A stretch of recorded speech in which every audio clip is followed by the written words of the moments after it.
Rev up your engines!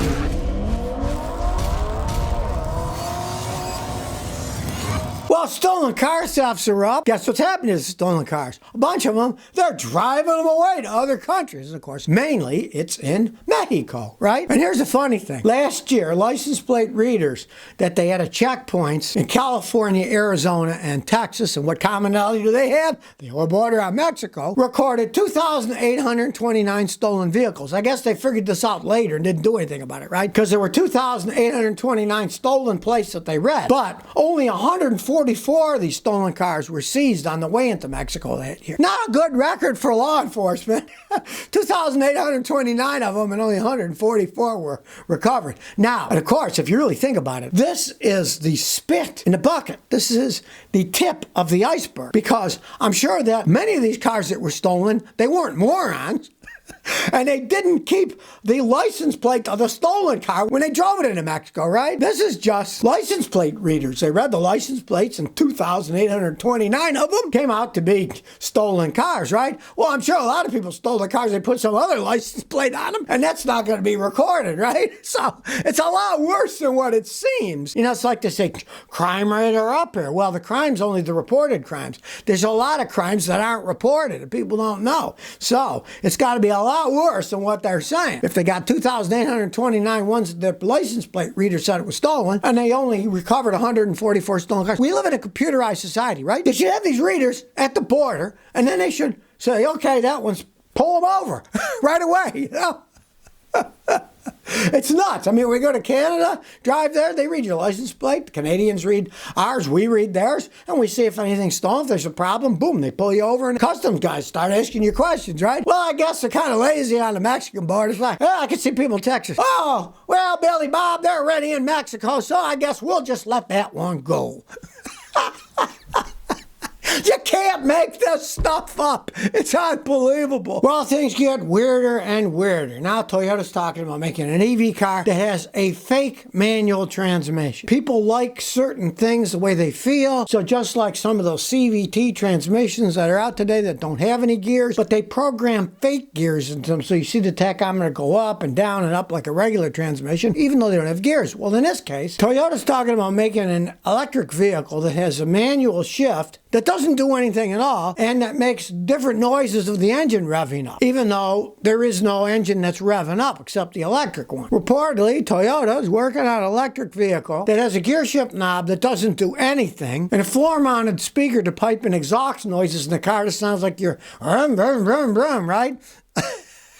Now, the shifter isn't connected to the physical parts of the car, but it is a computer thing, so it's makes noises so like you feel like you're shifting. Toyota thinks, well, car enthusiasts want to pretend they're driving a standard car, even if it's an electric car, so it'll make noise and have a gear shifter that it seems like you're doing something, but in actuality, it doesn't do anything. Now, of course, Toyota isn't alone. Dodge is working on electric muscle cars. Well, they got to make noise. The only reason people buy Chargers and Challengers is the brum, brum, brum of the V8, right? So they're going to have to make fake noises at least inside the car. Maybe not outside, but inside, so you think you're driving something that's got a big V8 engine in it, even though it's electric. So, yeah, they're trying to make electric cars seem like they're not electric cars. People are always wanting something that yearns to the past, but they don't want to make the gasoline engines that pollute. So, even Toyota's working on, it'll sound like a regular car. It won't be, but it will sound like it to you driving the car. Who knows what's going to actually happen when it comes out. Scott Dawson says, I have a scraping noise after a tire bounce rotation alignment. I took my 2020 Subaru WRX to big old tire shops for a tire rotation bounce of full alignment. Now there's a scraping sound. They said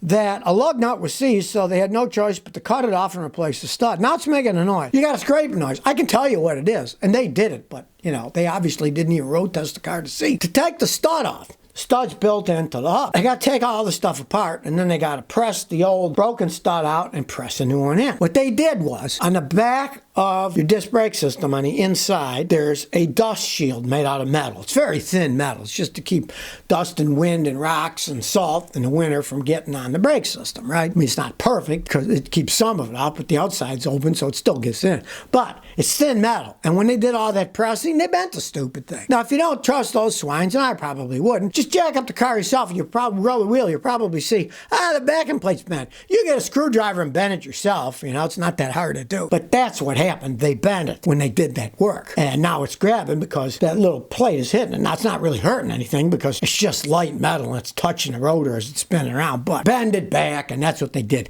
They bent it. Or maybe they broke it. Look in there. If you see pieces have snapped off, then they broke it, and now it's rubbing, and whatever's left, the broken part, bend it off so it doesn't touch the rotor anymore. It's close to the rotor. It's not that far away, but if you look the whole way around, you see somewhere it's rubbing because they bent the stupid thing. The solar panel energy, blah, blah, guess what? The solar industry is facing numerous companies that have gone bankrupt. People are left with solar panels that don't work. They can't get them fixed. Peterson-Dean is one of the largest solar providers. They went bankrupt. And then people are stuck with stuff that doesn't work.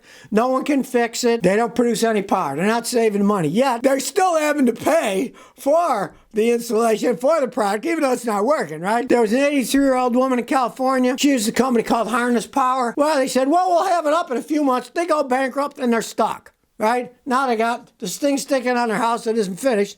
And of course, other people won't do it. A lot of times guys will say, that's not our equipment. We're not going to hook it up. We're not going to be responsible for something somebody else did. That's the problem with all these. They don't have anything to fix them with. When they do break, the companies go bankrupt, leaving you high and dry. One guy talked about this Harness Power, and this is what he has to say. They took my down payment 7 days before they closed their doors. They got his down payment, but they're out of business, right? They got 70 grand they shelled out. The panels don't work. The company's out of business, and nobody will fix it. So be real leery about these solar panel companies, fly-by-nighters, right? And why are they going bankrupt? One of the reasons they're going bankrupt is because a lot of it's a giant fraud. You put all this money and you never recoup the little bit of money you get for the electricity, and those panels aren't good enough to run your whole house. You got air conditioning, heating, everything else. Believe me, it's a small amount of power they actually generate. You can't run a normal house on one of those. They don't create enough power. And then the companies go bankrupt because people tell their neighbors, hey, I got ripped off. It doesn't create that much power. I spent $70,000, $80,000, $100,000. No wonder they're going bankrupt. That only makes sense they go bankrupt.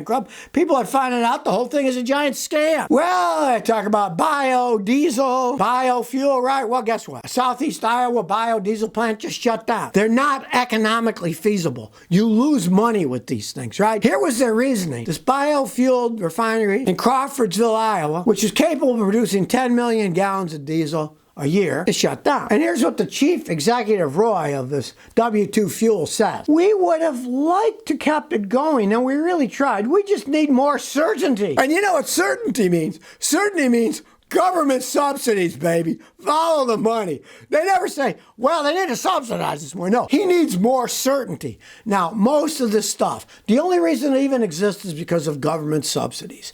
I've seen companies that were green recycling companies. They were getting tons of money from the government. As soon as that subsidy stopped, the companies went bankrupt, just like this place is going out of business. Because it's not economically feasible. It costs too much money to do this. When they create things like biofuel, when they create ethanol, they generally put more money into the process than they ever get back with the product that they create. Unless the government is going to subsidize it ad infinitum forever, it's absurd to even attempt these things because they're not economically feasible. Like this guy says, well, if we only had more certainty, translate that into, if only the government keeps giving us tons of money to subsidize us, we can continue taking government money, right?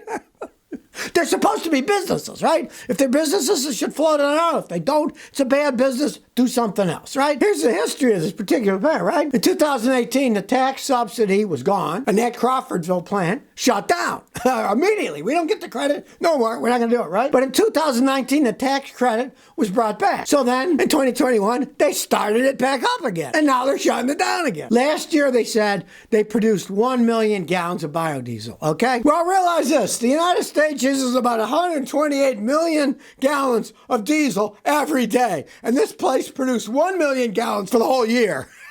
Spit in the bucket. Like I say, a lot of this stuff is just absurd. The government's subsidizing it. Makes hardly anything at all. And then they end up going out of business because, of course, they're not economically viable. Stop promising things that aren't economically viable. It doesn't make any sense, right? And in its case, total absurdity. They produced 1 million gallons of biodiesel last year. 1 million gallons. And they use 138 million gallons a day in the United States. What's the point? So if you never want to miss another one of my new car repair videos, remember to ring that bell.